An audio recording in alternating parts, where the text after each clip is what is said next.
예, 예. 자, 오늘, 오늘 막 급박하게 돌아가는 상황들이 있네요. 자, 시작하겠습니다. 오늘 정말 피와 살이 되는 방송 한번 시작해 보겠습니다. 양희원영의 환경과 경제 5번째 시간입니다. 자, 양희원영 전 의원님 나오셨습니다. 어서 오십시오. 네, 안녕하세요. 뭐 그렇게 반갑습니다. 성질이 급하세요. 가뜩이나 재미도 없는 방송인데. 아유, 무슨 말씀. 제가 요즘에 자주 보는데. 아니요, 근데 제가 그게 아니고 이제 제가 진행한 방송을 다시 보잖아요. 네. 이 방송 진짜 재밌어요. 유머는 없는데 재밌어. 아니. 처음 들어본 이야기가 많아가지고. 유머가 있어야 되는데 제가 아니, 그게 아니. 없어가지고. 이거 유머가 있을 수 없는 방송이에요. 이거 굉장히 심각해. 너무 진지하죠. 요거는 김건희보다 더 심각한 문제예요. 사실은 그렇잖아요. 지금 응급실 문제가 제일 심각하죠, 사실. 네. 자, 시작하겠습니다. 예. 자, 일단은 그 태양광 이야기를 잠깐만 해보겠습니다. 네, 네. 태양광 이야기 중에 이번에 보니까 태양광이 생각보다 역할을 굉장히 많이 하대요. 네, 네. 낮에 낮에. 햇빛 좋을 때. 그러니까 네. 낮에 전력 수요가 높을 때는 태양광만으로 15%가량의 전력을 공급한다. 네, 약 15%. 그러니까 이런 거죠. 예. 전기를 생산해가지고 사실 마땅히 담아둘 게 없으니까 어떤 경우는 뭐 배터리를 만들기도 하지만 네. 대부분 즉시 전력을 생산해서 보내야 되는 상황인데 네, 네, 네. 그러니까 이걸 잘 이용하면 된다 이런 얘기잖아요. 네, 네, 네. 저장하는 기술이 중요한데요. 뭐 그 양수댐이라고 댐 2개 만들어 저장하기도 하고 배터리로 저장하기도 하고 심지어 땅 파가지고 전기 많이 남을 때 무거운 추를 올려서 전기 모자랄 때 그걸 떨어뜨려 갖고 그걸로 또 전기를 생산하기도 하고 무슨 수력 발전이야? 중력 발전. 네. 네, 그리고 덴마크 같은 데는 전기 남을 때 그걸로 뜨거운 물을 끓여서 건물을 하나 지어요. 뜨거운 물을 담아두는 건물, 보온병처럼. 그러기도 하고. 그래서 전기를 보관하는 기술이 앞으로 굉장히 중요한 그런 시대가 되었는데요. 태양광은 낮에 햇빛이 좋을 때 그걸로 바로 즉석에서 전기가 생산이 되니까. 그래서 우리나라 재생에너지 전체 비중은 한 7, 8%밖에 안 되는데 이번에 8월 20일 날 역대 최대 전력 수요가 있었잖아요. 굉장히 그때 뭐 태풍 올라온다 그러고 막 다습하고 덥고 그럴 때 그때 태양광만 낮에 한 15% 정도 전기를 담당했다는 거죠. 엄청나네요. 그러니까 지금 이런 헤드라인이 있어요. 전력 시장에서 추계가 안 되는 숨은 태양광. 네네네. 전력 수급 관리 최대 변수됐다. 그러니까 요거는 이용만 잘하면 더 올릴 수도 있는 거 아니에요? 그렇죠. 그렇죠. 지금 한국전력공사가 태양광 발전 사업자로부터 직접 그냥 사들이는 전기들이 있는 거예요. 그러니까 전력 거래소라는 전력 시장이 있는데 거기를 통하지 않고 가버리니까 그게 전체 원전 15개 분량의 태양광이 있어요. 오, 원전 15개요. 예, 전체가 한 20개 분량의 태양광이 있는데 그중에 15개가 한전이 직접 관리하는 전력거래소를 통하지 않고 그러니까 관리하기가 어렵게 되는 거죠. 근데 그거를 전부 다 전력거래소 안에 틀에다가 넣어 놓으면 그럼 우리가 디지털 기술이 잘 발달돼 있으니까 그 태양광을 가지고 수시로 이렇게 출력 조절도 하고 뭐 배터리 같은 데다가 저장도 시키고 싸게 팔기도 하고 하면서 그러면서 낮에 우리가 전기를 많이 쓰거든요. 그러니까 낮에 많이 쓰는 전기를 태양광으로 충분히 감당할 수가 있는 거죠. 그 윤석열이 원전을 포기하면 반도체를 포기한다. 그런 것이다 이렇게 설명을 했는데 말도 안 되는 얘기죠. 그거는 틀린 얘기예요. 네. 그건 전기공학의 기본적인 상식도 없는 얘기인데 왜냐하면 전기의 품질은 발전원에 상관이 없어요. 그렇죠, 그렇죠. 발전원. 그걸 재생에너지로 태양광으로 했든 풍력으로 했든 뭐 석탄으로 했든 원전으로 했든 무슨 상관입니까? 전기는 똑같은데. 그러니까 본인이 그런 것 같아요. 태양광은 110볼트고 원전은 220볼트라고 안 생각하나 그래요. 봐요. 안 그래요. 지금 유럽연합이 이번에 네. 재생에너지 전기가 전체 50%를 넘었는데 유럽연합 전체가 한국만 이러고 있어요 지금. 그러니까요. 그러니까 우리 양현영 의원은 요거 볼 때마다 부러워 죽으려고 그래. 그러니까요. 딱 저는 유럽 보면은 이따가도 얘기하겠지만 유럽도 유럽이지만 전 중국이 너무 부러워요. 최근에 그 폭발적인 성장세를 보면 바로 옆 나라에서 부러워 죽겠는데요. 아무튼 전기의 품질은 수요와 공급에 따라서 그걸 어떻게 잘 맞추느냐. 사실 이건 수요 공급에 대한 관리 기술. 예. 그리고 그런 기술이 중요한 거지. 전기가 어디서 나왔냐 이건 전혀 중요하지 않아요. 그러니까 이제 한여름 되면 전기 수요가 많을 때 계획을 세우잖아요. 네네네. 근데 이게 태양광이 어느 정도 한 15% 정도 비중을 가진다고 생각하면 그 계획을 같이 집어넣을 수 있어야 되는데. 그렇죠. 예. 그런데 저번 그 전당대회 때도 이재명 대표가 말했던 에너지 고속도로. 네네네. 그리고 실제로 그거 자체 아이디어는 네. 양효영 의원도 네. 같이 포함되어 있는 건데 네, 네, 네. 최근에 이런 보도가 나왔어요. 햇볕은 좋은데 송전망이 없어서 그러니까. 신규 태양광 중단. 그러니까 지금 9월부터. 태양광은 거의 전라도가 거의 보고더만요. 우리나라 전체가 1년 365일 해가 지는 밤도 있고 비가 올 때도 있고 태풍이 불 때도 있잖아요. 눈이 많이 올 때도 있고 그럴 때 태양광이 발전이 안 되는 거 다 빼면 1년 평균 했을 때 하루에 3.5시간이 생산이 돼요. 3.5시간. 이게 독일보다 30%가 더 좋은 수치예요. 그러니까 좋은 수치인데 호남 지역은 이게 거의 4시간이 넘어요. 그러니까 거기는 진짜 근데 문제는 에너지 고속도로가 없다 보니 전기가 남으니까 아까 말 신규 태양광은 생산 못하게 만들어요. 그러니까 9월 1일부터 신규 태양광 발전 인허가를 중단시켰어요. 전기가 9월부터. 남아서. 전기가 그렇죠. 그 실어보낼 선이 없어가지고 야. 그걸 언제까지 중단시켰냐면 2031년 그래서 32년부터 다시 하겠다는 거예요. 미쳤구나. 그러니까 남들은 지금 열심히 깔아갖고 태양광 너무 많이 생산하느라고 그걸로 돈 버느라고 난린데 태양광을 많이 한다는 건 돈을 버는 거예요. 우리가 1년에 에너지 수입에 100조를 넘게 쓴단 말이에요. 근데 이 재생에너지 늘어난 것 때문에 연간 4조, 5조씩 돈을 아꼈거든요. 그러면 이게 재생에너지 늘어나면은 수입하는 물량이 더 줄어들어서 돈을 버는 거잖아요. 앉아서. 근데 그거를 지금 중단시키고 있는 게 현재 상황이고 그거는 한편으로 원전하고도 맞물려 있어요. 왜냐하면 그 한빛원전이라고 영광군에 있는 원전 있지 않습니까? 그게 1호기, 2호기가 내년 내후년에 사실은 끝나는 거였어요. 그럼 그 망을 갖다가 그러면 써도 거기가 되잖아. 비잖아요. 그 2기가와트나 비니까 그거 대신에 해상풍력이나 태양광이 들어갈 수 있죠. 그러면 에너지가 자연스럽게 전환되는 거잖아요. 아리백도 가까워질 거고. 그렇죠. 근데 원전을 지금 수명 연장을 하겠다고 윤석열 정부에 발표했잖아요. 미쳤습니다. 이 정권은 미쳤다. 그러니까 원전은 지금 뭐 전력 시장을 개혁한다고 하면서 그 재생에너지들끼리는 입찰시켜고 서로 경쟁하게 만들거든요. 발전 사업 허가를 낼 때 경쟁을 하게 만들어요. 근데 원전은 기본 포션을 딱 정해줘요. 그냥 보장을 해주는 거예요. 이만큼 생산하는 건 무조건 다 사주겠다.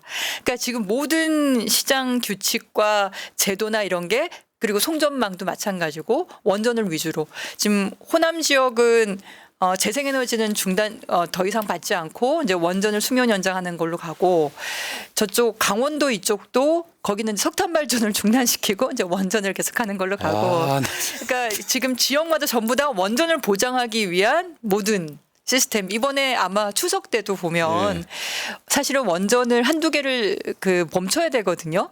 아까 제가 전력의 품질은 수요와 공급을 얼마나 잘 맞추느냐에 딸려 있다. 어디서 전기가 나오냐가 아니라 그렇게 말씀을 드렸잖아요. 근데 원전은 경직성 전원이라서 수요에 맞출 수가 없어요. 그래서 그러네. 추석이나 설 때처럼 전기가 너무 많이 남아돌고 수요가 적을 때는 원전을 꺼야 되거든요. 맞출 수가 없으니까 얘는 뭐 꺼놔야 돼. 근데 그거를 안 끌려고 관련한 운영 기축을 또 바꿨어. 원전을 기본 돌아가게 만들려고. 맞죠. 그러니까 지금은 원전 중심으로 돌리면 안 되는 시대인데 네, 그렇죠. 그걸 고집을 하면서 그러니까 뭐 전력시장 거래 규칙, 운영 규칙, 송전망 접속 뭐 모든 것들을 다 원전 위주로 하는 걸로 지금 정부가 다 바꿔놓는 상황이라서 원전은 그것 때문에 싸지는 거죠. 그렇게 특혜를 주니까. 그런데 윤석열이 그렇게 자랑하는 원전 수출 이야기를 한번 해볼게요. 네네네. 아 열받아.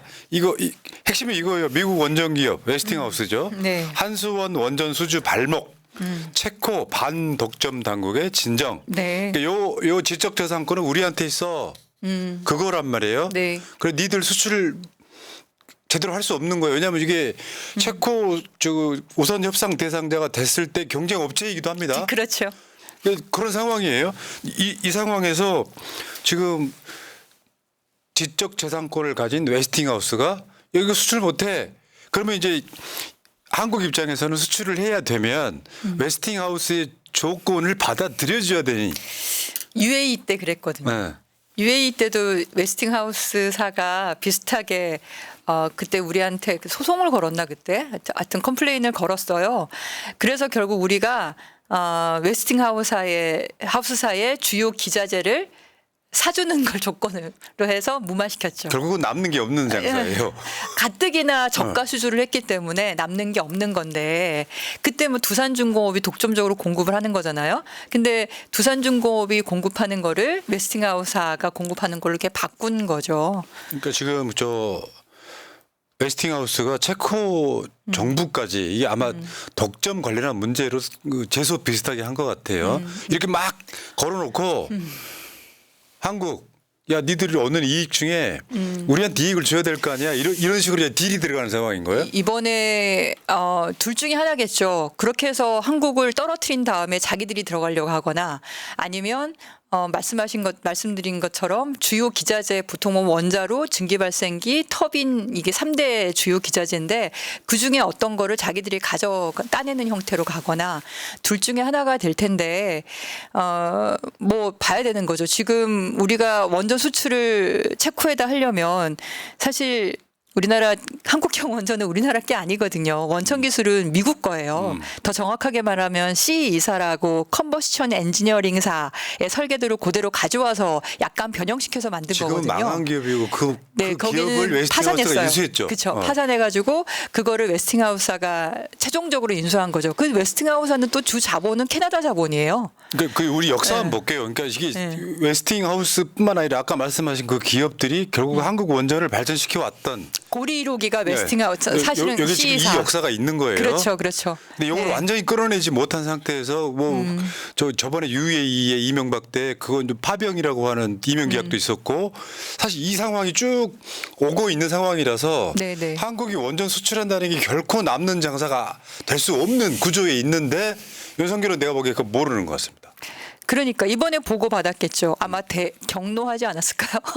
모르던 얘기를 들어가지고. 진짜 왜냐하면 실컷 자랑했는데 우리가 다 돈 버는 거라고 그러고 우리 기업들 살린다 그랬는데 그중에 주요 기기들을 아까 웨스팅하우스에게 넘겨주는 형태가 돼버리면 그 알짜배기 빠지면은 지난번에 뭐 이집트 하는 것처럼 하청받는 거랑 크게 다를 게 있나 싶기도 하고요. 물론 그거보다 훨씬 더 큰 장사겠지만 그러니까 애초에 보여주던 것보다 많이 다른 형태인 거죠. 근데 가장 최악은 어쨌든 그 소송 때문에 우리가 최종적 계약을 못 따낼 가능성이 되게 높다. 아 그래요? 그럴 가능성이 그럼 있죠. 엄청 이렇게 설레발을 쳐놨는데 지난번에 UAE 때는 웨스팅하우스사가 경쟁업체로 들어오진 않았고 그때는 프랑스하고 2대1로 그러니까 프랑스하고 1대1로 싸운 거였어요. 두 개밖에 없었거든요. 그럼 체코 근데 이번에는 웨스팅하우스사가 경쟁업체로 들어온 거예요. 그 체코 입장에서는 이게 원천 기술이 웨스팅하우스 거라고? 알고 있었을 텐데. 뭐 알고 있었다고 치면 그런데 이제 한소원에서는 우리가 잘 처리할 수 있습니다. 아 근데 이제 이게 그렇게 취소되기 얘기했겠지. 좀 힘들게 보이는 게 한국이 준 게 많잖아요. 우리가 대출해주고 우리가 돈 빌려주고 하는 이 아니 상황이 그렇게 하겠다고 한 거죠. 네. 하겠다고. 그런 상황에서 체코 입장에서는 거의 노수 떡먹기인데 그럼 웨스팅하우스하고 한국과 둘이 협의를 해야 되는 상황으로 저는 갈 가능성이 없다고 생각해요. 네, 그러기도 한데 또 한편으로는 이 웨스팅하우스가 이제 펜실베니아주에 있어요.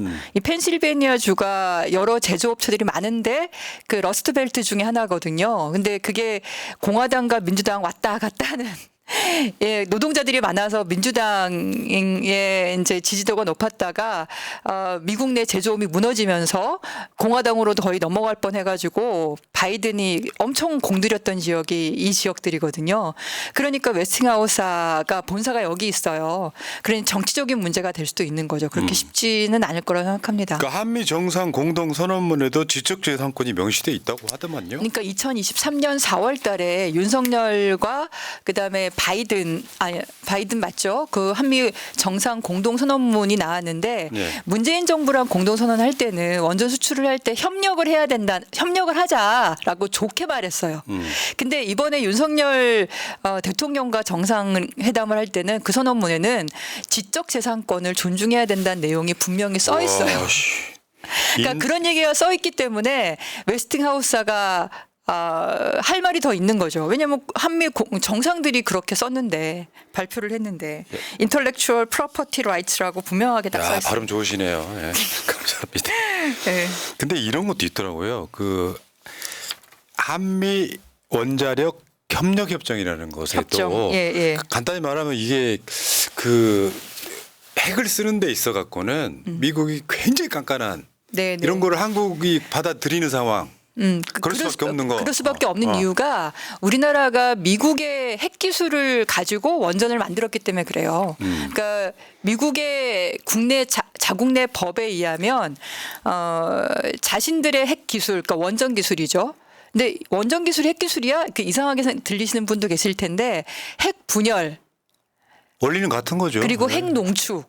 핵 농축이라고 할 때는 우라늄을 농축하면은 농축만 안 하는 거잖아요. 우라늄을 농축하면은 핵무기가 되고 핵 분열한 데에서 플루토늄을 따로 빼내면은 그것도 핵무기가 돼요. 그러니까 원전에 처음 핵연료를 장착할 때 쓰는 기술인 농축 기술, 마지막에 사용 핵연료를 재처리할 때 쓰는 재처리 기술, 이 둘 다가 핵무기 기술과 연결돼 있는 거예요. 그러니까 원전을 협력해주고 원전 기술을 수출하고 부품을 팔고 하는 나라하고는 미국은 기본적으로 1, 2, 3 어그리먼트라 그래서 원자력 협정을 맺게 돼 있어요. 법적으로. 그래서 이런 원자력 협정을 보더라도 우리나라는 미국의 원천 기술을 가지고 온 나라다. 그리고 미국의 협력이 없이는 원전 수출하기는 어렵다. 이걸 알 수 있는 거죠. 그러니까 결국에는 역사가 반복되는 거고요. 이명박은 한국 원전 기술 발전을 위해서 UAE 수출했던 게 아닌 것 같고 자기가 얻는 개인적 이득이 더 크게 작용한 것처럼 보입니다. 어떤 정치적 이득이나 예. 그렇죠. 근데 그 같은 논란이 이제 그때 있었던 건데 지금은 그때보다 좀 더 심각해졌다 이렇게 보시면 될 것 같아요. 상황이. 그러니까 이 보도 한번 보셔야 돼요. 예. 한국일보 단독. 미국과 체코 원전 문제 없다던 정부 돌연 웨스팅하우스 설비 쓰는 방안 검토 중. 그러니까 지금 입장이 바뀐 겁니다. 아까 말씀드린 것처럼 한국형 원전이라고 그러고 우리가 다 수주했다 그러고 우리 수출이라고 말을 하지만 그중에 메인 그러니까 주요 기기들을 웨스팅하우스 걸로 할 수밖에 없는 그때 UAE와 비슷한 상황이 되지 않을까. 근데 UAE보다 지금 상황이 좀 더 어려운 상황이 돼 있다. 그 말씀을 드리는 거죠. 근데 이걸 설레발이라고 해야 되나? 뭐 해야 되나요? 윤석열이 이번에 체코 특사를 만나가지고요. 원전 사업 완수 적극 협력. 체코 특사는 한국과 최종 계약 확신. 그러니까 발등에 불이 떨어졌으니까 그래서 제가 도대체 뭘 더 집어주려고 할까 체코나 웨스팅하우스에다가 그런 걱정이 되는 거죠. 그러니까 순수하게 원전 산업을 위해서 원전 수출로 우리 경제가 좋아진다 이런 게 아니라 정권 차원의 치적으로 만들려고 하니까 안 되는 걸 되게 만들려고 하면 무리한 게 뭐가 있잖아요. 그 무리한 게 과연 우리 국가에 우리 국민에게 이익이 되는 방식일까 이런 의심이 생기는 거죠. 그러니까 이게 조삼모사인지 국민을 속이는 건지 모르겠는데 실제로 한국이 남는 게 별로 없어 보이는. 그러니까 저는 이렇게 생각해요. 들여다봐야 돼요. 네. 한국은 재생에너지 쪽으로 가면서 한국의 원전 기술이 있다면 외국의 어떤 불가피한 나라에 파는 것까지 괜찮아. 수출할 수도 있겠죠. 근데 이렇게 무리해가면서 이익이 아니라 오히려 미래 세대들한테 어떤 빚을 떠넘긴 형태로 왜냐하면 윤석열 대통령은 몇 년 안 있으면 끝나잖아요. 근데 이 원전 수출을 하면은 이건 10년, 20년 가는 거거든요. 네. 그때 제대로 못했을 때 그 덤탱이는 그 뒤에 사람들이 지는 거죠. 지금 이달이죠. 윤석열이 체코 방문하는 게 지금 준비를 하고 있습니다. 조태열 체코 국가안보보좌관 면담, 윤석열 체코 방문 준비 협의. 그러니까 이제 윤석열을 지지하는 사람들 입장에서는 한국이 원천 기술이라는 표현을 썼었잖아요. 원전에 대해서. 그러니까. 사실 그 자체가 거짓말인데. 아닌 거죠. 근데 요거 갖고 지금 저 원전 생태계 이런 이야기를 취임했을 때부터 계속 이야기를 했었는데. 아니 원천 기술이 아니니까 웨스팅하우스가 체코에 원전 수출하는 거를 웨스팅하우스가 미국 정부에다 신청해갖고 승인을 받아줘야 돼요. 우리 한수원이 하는 게 아니에요. 한수원이 그때 UAE 때도 그래서 웨스팅하우스가 미국 에너지부에다가 그 신청해가지고 승인 받아줘서 그래서 진행한 거예요. 그러니까 그 대가로 그 뭐야 터빈이라든지 이런 거를 웨스팅하우스 아까를 사준 거죠. 근데 그 문제가 해결이 안 된 상태에서 한미 정상회담은 더 센 지적재산권을 공동선언으로 만들어 놓고는 그리고 지금 소송도 걸려 있는데 근데 이게 우리가 수출한 거라고 사방팔방에다 전 세계에 떠들었으니까 그러니 웨스팅하우스가 보기에는 얼마나 괘씸하겠어요. 그러니까 국민을 속이는 거죠. 그러니까 저거는 윤석열이 동해 석유 나온다랑 같은 맥락으로 그러니까 석유도 안 정치적으로 나왔는데. 이야기하고 싶은 거잖아요. 네, 그러니까 정치적인 어떤 이익 때문에 하는 거 아닌가 싶어요. 조중동과 경제지들은 호들갑 겁나 떨었잖아요. 뭐 원전 어쩌고 저쩌고 수출의 길이 열리고 한국이 엄청 잘 살게 될 것처럼. 저는 그 속내를 아는 저 같은 사람이 봤을 때 어떻게 보이는지 아세요? 바보들이 합창 같아요. 정말. 근데 이런 게 있어요. 지금 그 사실 이제 저 매일경제 이 기사 한번 보겠습니다. 뭐냐면 네, 네. 경제지하고 조중동은 친원전파라고 보시면 되고요.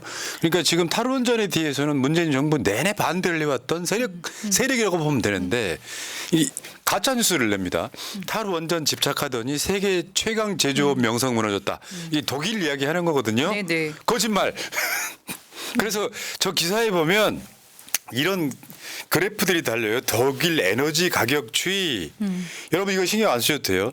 독일 생산 지수 추이.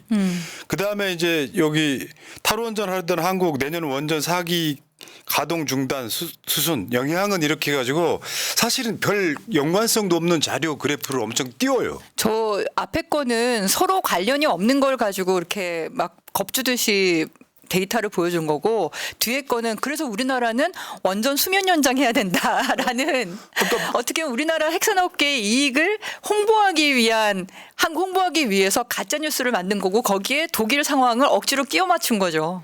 그러니까 이게 탈원전 그 분위기를 방해하려고 사실은 가짜 뉴스 집어넣어서 약간 변별력이 떨어지는 분들은 대충 그래프까지 있으니까 독일이 탈원전에서 망했을 때 그러니까. 이렇게 되는 상황이에요. 그렇죠. 생 거짓말이지. 그럼 말도 안 되는 얘기죠. 야, 저는 뭐 유튜브니까 말 좀 해도 되죠?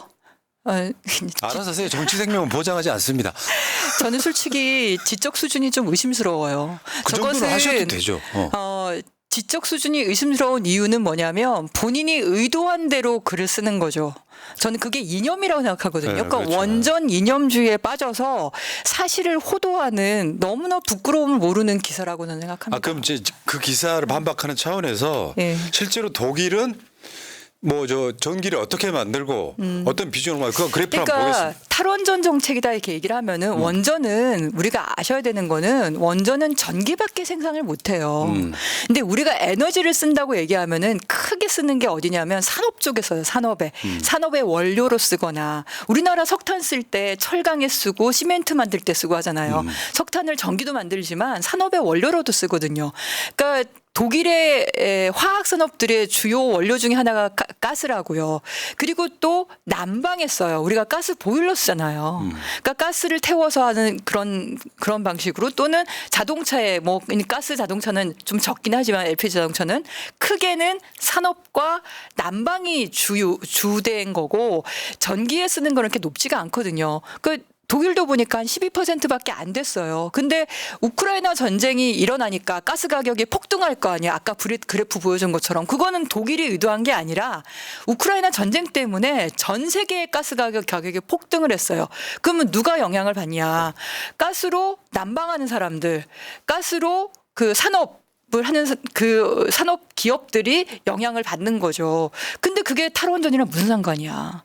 원전은 전기밖에 생산을 안 하는데 그러면은 원전을 줄인 것 때문에 가스로 발전량이 늘었다 그러면 그 말이 이해가 되잖아요. 그렇죠? 비중은 얼마 안 되더라도 한 12%밖에 안 되니까. 근데 그걸 전후로 비교해 보니까 오히려 가스 발전 비중이 줄었어요. 절대량도 줄고. 그게 뭘로 바뀌었냐? 재생에너지로 바뀐 거예요. 그러니까 그 이야기 한번 봅시다. 그래프 네. 한번 보여줘봐요. 그러니까 독일이 탈원전을 하면서 그건 이제 후쿠시마 사고랑 연관이 있어요. 네, 그렇죠. 야, 우리 빨리빨리 해버리자. 탈원전 이 기회에. 그래가지고 이제 러시아의 가스가 쌀 때 요거를 이제 수입하는 걸로 이제 잡아놨는데 우크라이나 네, 네. 전쟁이 일어나면서 수입이 네, 어려워지면서 네. 가격이 올랐단 말이에요. 네. 그러니까 독일에서는 지금 부문별로 가스 소비량이 이렇게 그래프로 되어 있습니다. 네. 요게 이제 발전, 저 녹색이 돼가지고 전력 부문 에너지별 발전량 하면 여러분들 보시면은 지금 오른쪽에 있는 그 그래프가 독일은 전기를 전체적으로 이렇게 만든다. 이 아니 정도. 저거는 가스 소비량이에요. 저기 네. 보면 빨간색이 산업이고 저기 그 남색이 아마 둘 중에 하나가 산업이고 하나가 가정이에요. 제가 자세히는 지금 안 잘 안 보이는데. 보이시죠? 예, 예. 저 약간 파란색 계열, 그러니까 그 그레이 비슷한 푸른색 계열이 산업이고요. 야 그렇군요. 그다음 위에 빨간색이 빨간색이 주택. 주택이 이제 그다음 가스 녹색이 보일러 발전. 난방으로 한 거죠. 근데 탈원전에 영향을 미치는 건 저 녹색 가스의 사용량이 만약 늘었으면 원전을 줄였으니까 가스 사용량이 늘었으면 그런 말이 될 거 아니에요. 네. 근데 오히려 저 사용량이 줄었다고.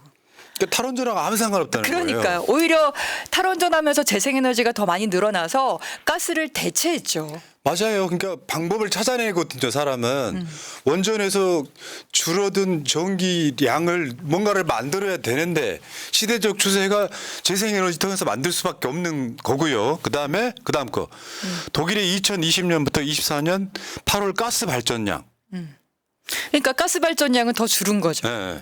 그러니까 가스 발전량이 늘어야지 아까 그 기사가 말이 되는 거죠. 탈원전에서 원전의 발전량이 줄어드니까 가스로 대체돼서 비싼 가스를 쓰면서 문제가 생겼다. 이렇게 나와야 되잖아요. 근데 원전도 줄었지만 가스도 줄었어요. 가스 발전량도. 그러니까 이거 아까 그 매일경제는 거의 가짜 뉴스를 악의적으로 아니 전문가가 그러니까 보면, 저는 이념주의라니까 원전 지상을 위한 이념적인 기사다. 저는 그렇게밖에 안 이것도 보여요. 한번 보겠습니다. 한국, 프랑스, 독일 월 평균 도매 전기요금 변화 추세. 그러니까 그쪽은 탈원전 때문에 독일의 전기요금이 올라갔다 이렇게 얘기한 거잖아요. 네. 사실은 저 그래프를 보시면 나오지만 프랑스하고 독일이 인접해 있잖아요. 전력계통이 연결돼 있거든요. 그러면 프랑스에서 전기가 부족하면은 독일에서 수출을 해요. 그러면은 독일의 그 전력 생산량이 늘어나는 거잖아요. 수요가 많아지니까 수출을 많이 하게 되고 그럼 덩달아서 같이 도매요금이 올라가는 거예요. 그러니까 프랑스가 원전에 약간 전문적인 용어이지만 냉각 배관. 그러니까 그 얘가 원전에 문제가 생겼을 때 찬물을 확 넣어서 이걸 식혀야 되잖아요. 근데 그 배관에 균열이 발생한 걸 발견을 한 거예요. 그래서 프랑스에서는 원전을 3개, 4개씩 닫다가 최대 32개까지 원전을 중단시켰어요. 그걸 안전검사를 하느라고. 그러니 프랑스는 뭐 70% 가까이가 원전 전기인데 그중에 절반 이상이 문을 닫았으니 전기가 부족할 거 아닙니까? 그러니 독일에서 전기를 엄청나게 수입을 한 거예요. 그러니 독일은 수요가 많아지니까 프랑스 따라서 같이 가격이 올라간 거죠. 수요 공급의 법칙에 의해서. 그렇죠. 프랑스가 독일 전기를 수입을 하니까 그래서 프랑스의 비싼 전기요금을 따라가게 된 거예요. 독일이. 근데 그러니까 이건 프랑스의 원전 때문에 생긴 건데 그거를 독일의 탈원전이다 이런 식으로 꿰어 맞춘 거죠. 그러니까 이제 여러분 다 아시겠지만 독일은 완벽한 탈원전을 추구하는 나라고. 프랑스는 그나마 유럽에서 원전을 주도하는 나라고. 그렇죠. 이 과정인 거예요. 근데 어쨌건 프랑스도 재생에너지로 가는 방향 가고 있어요. 가고 있지만 지금 현재 원전이 70개가 넘고 그리고 비중이 한 70%가 되니까 원전에 의존이 되고 그럼 원전의 안전성에 문제가 생기면 프랑스 전력 전체가 문제가 생기는 거예요. 그게 2022년에 발생한 거죠. 예. 그때 32개의 원전이 문을 닫았다는 게 끔찍하잖아요. 전기의 70%를 공급하는데 절반 이상이 문을 닫았어요. 그 안전 검사를 하느라고. 그 이유가 원전이 오래되면 저렇게 그런 문제 생겨요. 그래서 우리나라도 지금 원전 나이가 많아지고 있잖아요. 저도 저런 걱정을 하는 거죠. 원전의 수명이 그러니까 그 가동 연수가 늘어나게 되면 안전성 문제로 갑자기 여러 개의 원전을 조사를 하거나 검사해야 되는 상황이 생길 수도 있어요. 그러면서 프랑스에 문제가 생긴 게 독일의 도매 전기요금이 상승으로 올라갔고 아까 그래프 보시면 오른쪽으로 보면 오히려 전기요금이 더 떨어지는 게 나오잖아요. 예. 그 이유가 이제 프랑스가 다시 원전 가동을 시작을 했고 그리고 독일은 재생에너지 전기가 늘어나면서 오히려 이번에는 마이너스 전기요금이 생긴 거죠. 마이너스 전기요금이 생기면서 프랑스의 원전 산업이 난리가 난 거예요. 왜냐하면 제값을 못 받거든. 마이너스 전기요금 때문에. 그렇게 독일하고 프랑스는 서로 엮여 있다. 그걸 모르는 상태에서 독일이 가스 가격이 비싸졌고 탈원전을 했고 전기요금이 올랐으니까 탈원전 때문에 독일 전기요금 올라서 제조업 망했다. 이런 식으로 갖다 붙여갖고 자기가 하고 싶은 얘기를 만들어버린 그 전형적인 가짜 뉴스다. 진짜 이거 악랄한 게 실제로 이제 원전이 사용 연한이라는 게 있잖아요. 네네. 그러면 이제 뭐 한 10년씩 이렇게 더 연장도 하긴 하는데 전체 국가의 방향성이 야 원전은 줄이면서 그 비중을 맞춰가면서 재생에너지 쪽으로 가자라는 방향성을 잡아놓고 착착착 진행해야 되는 거잖아요. 네네. 근데 갑자기 전 세계 기류랑 맞지 않게 원전을 더 강화시키는 정권은 아마 대한민국밖에 없는 거죠. 현실은 지금 분위기는 그런 것 같아요. 근데 문제는 독일 차관이 SBS랑 인터뷰한 게 있습니다. 네네. 여기는 지금 야 거기는 그 장관 명칭이 네. 독일 기후에너지부, 경제기후부. 경제기후부예요. 네, 네. 기후는 경제 문제라니까. 경제기후부인데 네. SBS랑 인터뷰를 저분이에요 지금. 네네. 그러니까 이분의 인터뷰를 보면 대략적으로 두 가지로 나눠볼 수 있을 것 같은 게 첫 번째는 그 태양광 발전에 관해서 중국에 너무 의존하고 있다. 맞아요. 우리가. 네. 그래서 한국과도 이제 중국의 의존도가 높아지니까 중국 제품이 비싸지는 상황이어서 한국과 이거를 같이 하고 싶다라는 그 메시지가 하나 있었고요.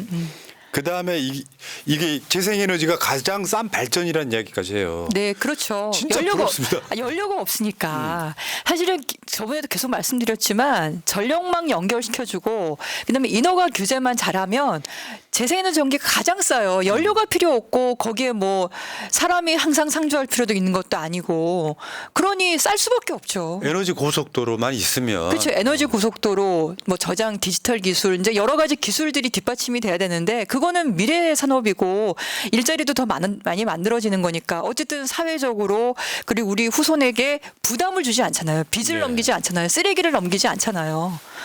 그러면서 훨씬 더 싼 발전원인데. 그러니까 저는 제가 봤을 때 이 정권은 천벌받을 거예요. 후세들한테. 지금 계속 이렇게 간다면 지금 응급실 대란이 문제가 아니야. 내가 봤을 때는. 뭐 연금 개혁도 보니까 아유 참 우리 애들 연금 문제, 우리 어르신들 연금 문제, 그러니까 지금 계속 폭탄 던지고 그걸 미래로 다 넘겨버리는 것 같은 느낌이 들어서 저는 굉장히 걱정됩니다. 그래서 제가 모든 학문 매니에 있다는 철학 이야기를 항상 하거든요. 대통령의 머릿속에 어떤 철학이 있어야 되는데 이게 누가 꼰지르는 건지 누가 충동질하는 건지 모르고 대충 어떤 한 방향의 지식만 가스라이팅 당한 다음에 그걸로 국정을 운영해버리니까 지금 이 사단이 나고 있는 거거든요. 근데 여러분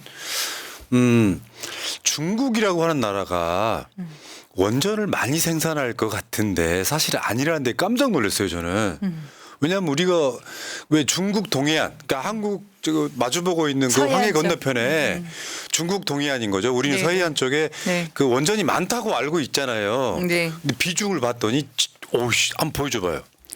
놀라셨죠. 저게 지금 여러분 보시기에 저 태양광이 저 주황색이에요. 네 맞아요. 그리고 저 밑에 까뭇까뭇한 거 있죠. 저 석탄이고. 저게 석탄입니다. 저 석탄을 줄이는 게 중국의 이제 관건이죠.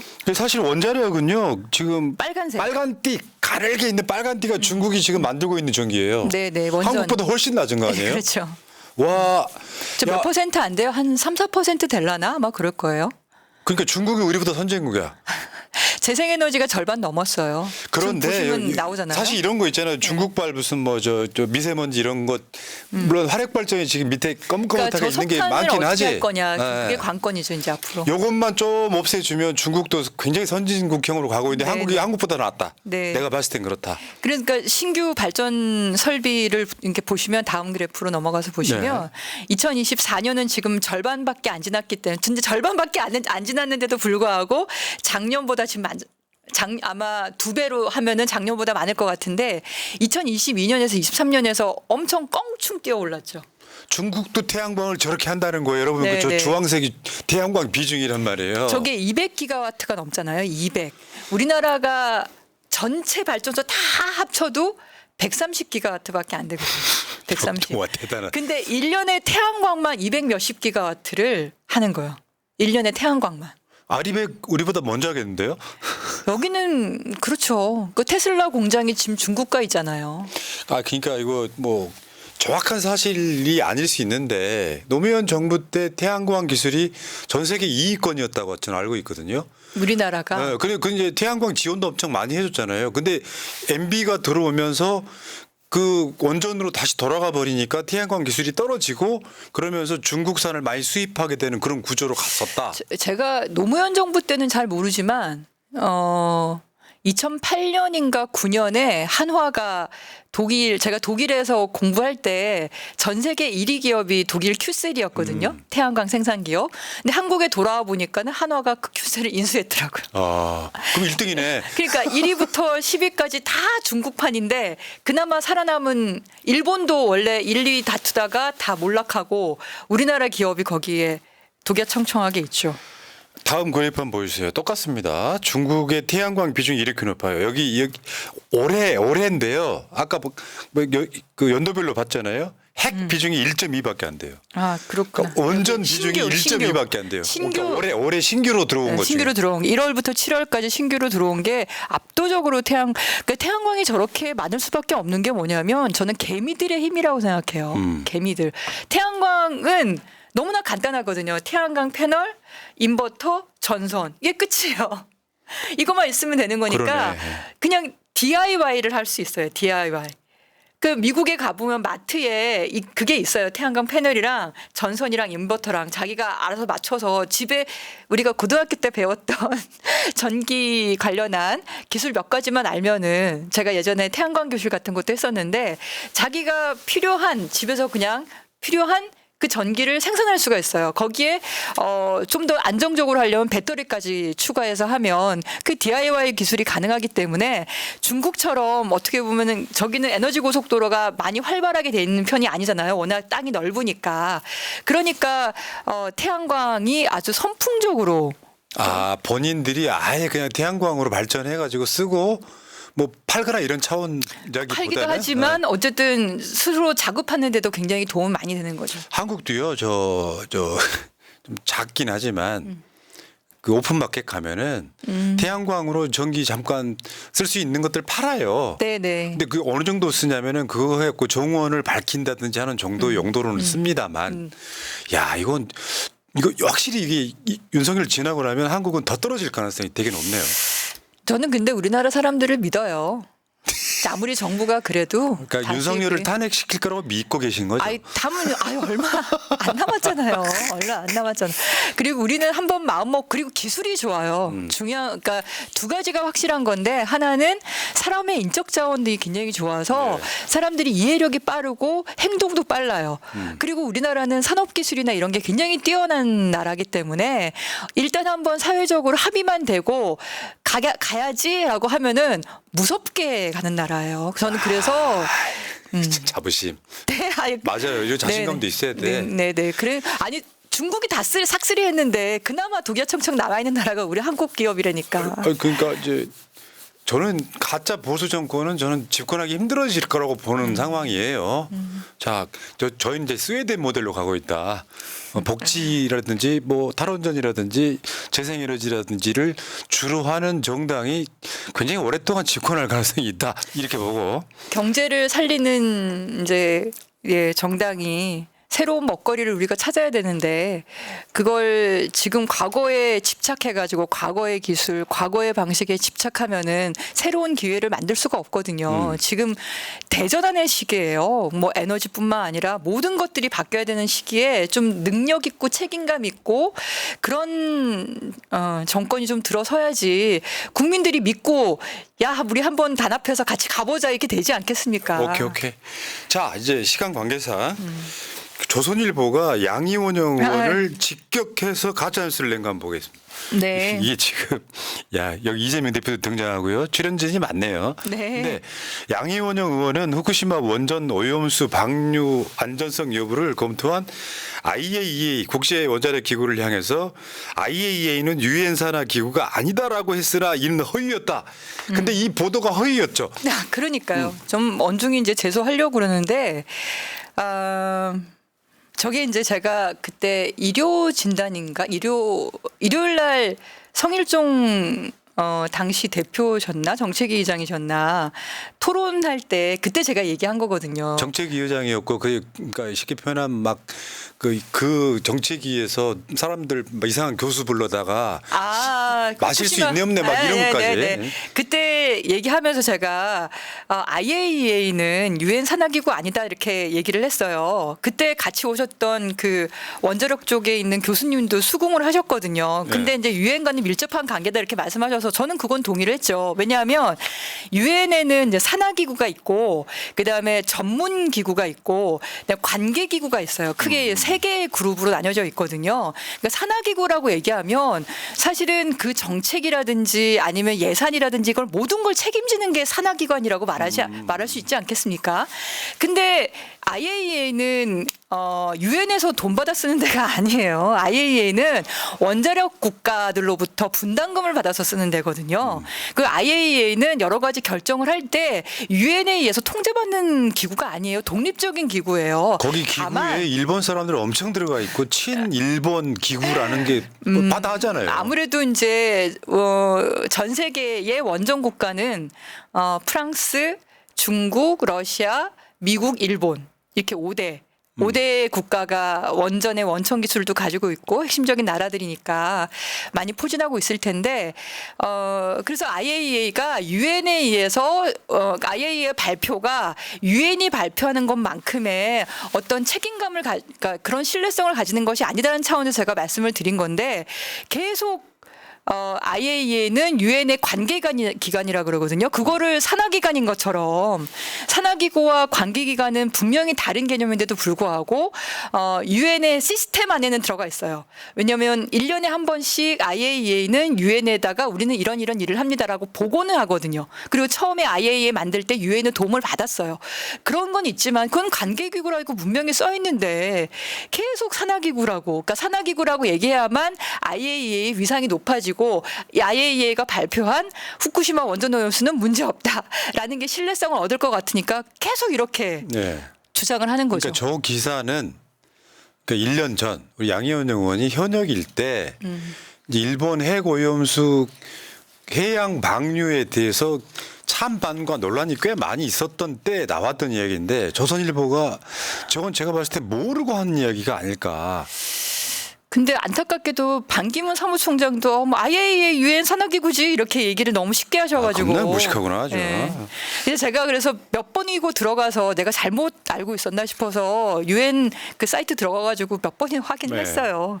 어쨌든 related organization이라고 딱 써 있습니다. 자, 근데 문제는 이제 최근에 핵 오염수 해양 투기 1년이 지났어요. 네. 그러니까 윤석열이 하는 모든 아젠다는 다 국민들로부터 사실은 비판받고 반대가 많은데 최근에 나온 한국갤럽 여론조사는 국민 75% 오염수 방류 걱정된다라고 심지어 보수 세력이나 노인들까지도 그러니까 뭐 다 똑같이 저걸 걱정된다라고 하면 쉽게 표현하면 그 아젠다 싸움에서 무조건 진 거잖아요. 네. 그러니까 속으로 뭐 민주당한테 무슨 뭐 괴담 선동 정치 중단해라고 하지만 국민들 입장에서 그냥 끌끌끌 비웃고 있는 거잖아요. 야야 우리는 걱정돼 죽겠는데 근데 사실 1년밖에 안 지나가지고 요거를 안전하다고 이야기하고 민주당한테 사과하라고 그러고. 아니 자기들이 아까 뭐 성일종 그 의원님 얘기도 나왔지만 그분들께서 원자력 연구원 시뮬레이션 보여주면서 이거는 4, 5년 뒤에 나오니까 당장은 문제 없다 이렇게 얘기한 게 누군데 그리고 지금 130만 톤 중에서 이제 겨우 한 5만 톤 버린 상황에서 4% 정도. 네 그렇게 버린 상황에서 우리나라에 문제가 있으면 그거는 굉장히 심각한 거죠. 후쿠시마 앞바다에도 바닷물 재보면 기준치 이하예요.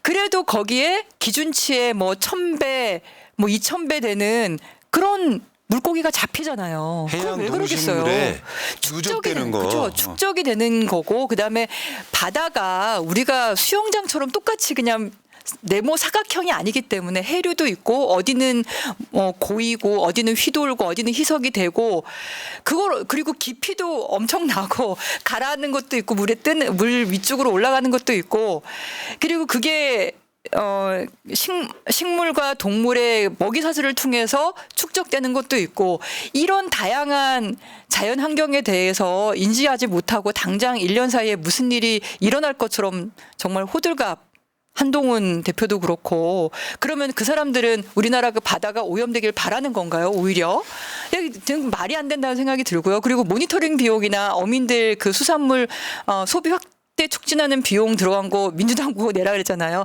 그걸 왜 우리 보고 얘기합니까? 후쿠시마 오염수를 바다에 안 버렸으면 쓸 필요가 없는 맞죠, 비용이잖아요. 맞죠. 그럼 일본 정부에 구상권을 청구를 해야지.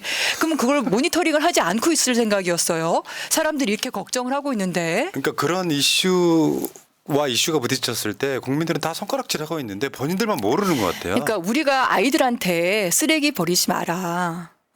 그리고 심지어 바다에서도 오줌 싸지 마라. 화장실 가서 해라. 라고 얘기하고 그리고 공장도 그 조그만 공장에서 매연 뽑는 게 얼마나 된다고. 그 넓은 대기가 넓은데 하지 마라 그러잖아요. 왜 그러겠어요. 그런 게 쌓이면 문제가 생기니까 그렇죠. 하지 말라고 하는 거죠. 근데 그거를 쓰레기를 버려도 된다라고 그걸 합의해 주는 데가 지금 윤석열 정부 아닙니까? 근데 그것 때문에 당장 무슨 일이 안 생겼다고 문제가 없다고 얘기하는 건 그건 정말 진실을 호도하는 거죠. 알겠습니다.